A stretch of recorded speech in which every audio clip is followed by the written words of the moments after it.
How to present your idea to big companies. I got a great question from one of my YouTube viewers. I love you guys. Bruce, who wrote in to say he's an inventor, he's got a product, he wants to get it out there, and he wants to partner up with this big company that's in his industry, and he wants my advice on how to connect with them. The right deal with the right big company can make or break a business, right? And so it's a great idea to be able to reach out to these guys, but how you do it is important. And a lot of people go about it the wrong way and end up not getting the deal that they want. So I'm gonna give you 3 different ways to do it in order of my preference, from least preferable to most preferable. The first one is, so number 1, reach out.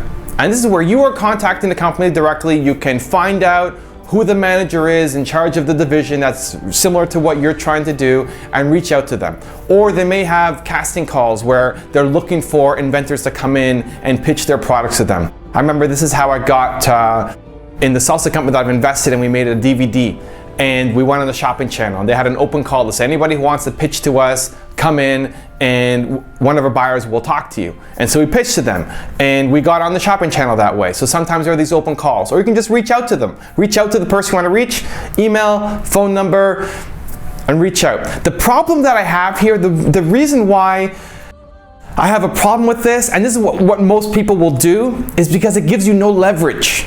Right? You're going to them to say, hey, here's this great thing I have, check it out. They have the power. And that, it bothers me. It's hard because there's no incentive, motivation, reason for them to want to give you a deal and give you a good deal because you're going to them. So here are 2 other ways around it. That can still work, but here are my 2 more preferred ways. Number 2 is partner up. And this is where you find someone who already has a connection into that business and you find a way to work together. Maybe they represent you, maybe they introduce you, but basically you have somebody who's already done business with them, who they trust, who they like, who they know, and they say, this is a great company who you have to check out. And so now it's not you on your hands and knees begging, please save me, I'm this inventor, please save me. But there's somebody who they respect and look up to and trust, saying, hey, this guy, Bruce, he knows what he's doing. You should connect with him. That's so much more powerful, puts you more in the driving seat. Here's an example. I'm working on a book deal, and I have an agent, and my agent is out there pitching to publishers. They have done a lot of work with my agent. They respect her, they like her, they trust her. When she says this is a good deal, they want to listen to her.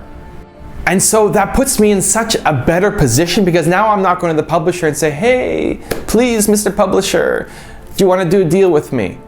So find someone who's already connected to that big company and have them recommend you and make that introduction. The third one is build momentum and create a movement. This is my favorite way to do it.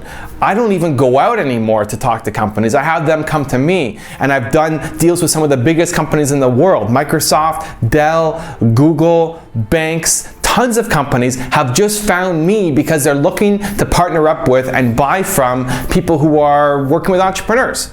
And if you're doing that, then you're gonna come to me because you see all the stuff that I put out there. So put out some similar stuff, build momentum for your business. If you look at companies that get acquired, okay, if that's a long-term goal for you, I don't know if you want to build a business or just sell your idea, but if you want to sell your business, look at how companies get acquired. It's rarely the company going to the bigger company and saying, hey, will you please buy us?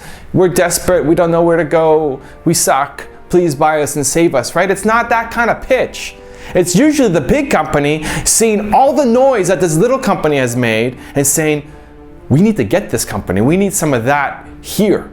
And they reach out. This is the scariest one, because you don't know who's watching you, and you don't know what kind of momentum that you're actually building. You may see a little bit of results from customers and social media, but you don't know if that big company is watching you or not. And you have to keep going, trusting and believing that it's going to work out, even though you have no idea what the end result's going to be.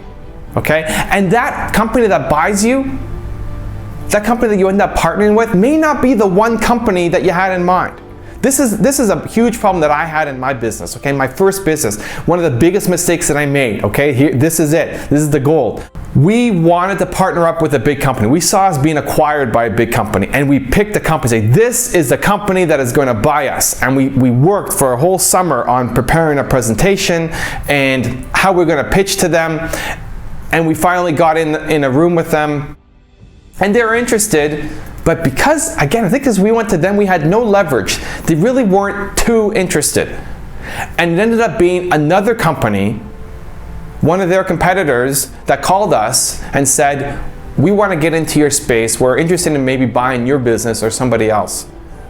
And we had to do a 180 and start working on that deal instead of the one that we spent all this time working on. We didn't expect this deal to come out, and they ended up buying our competitor. We were in the final two, but they bought our competitor for almost $100 million. That was a deal I missed because I was so focused on this one big company that I didn't go off and think of other opportunities and pay attention to the momentum I was building, and that maybe there are other people who are interested in this. So you're gonna have, if you create a lot you create a storm, you create a movement, you start creating momentum, you're going to have a lot of people interested in what you're doing for a lot of different reasons. And the deal that you think you're gonna get is never the deal that you actually get, but it could be way better. So those are my 3 ways to reach out to big companies and get your company off the ground. It's great that you're asking it, and start taking action. Don't get so confused at all the options you don't do anything. That's the worst option of all. Start moving forward and believe. For those of you watching the video, please give it a thumbs up below. Let me know what you think. Leave a comment underneath. Subscribe to the channel, and I will see you guys soon.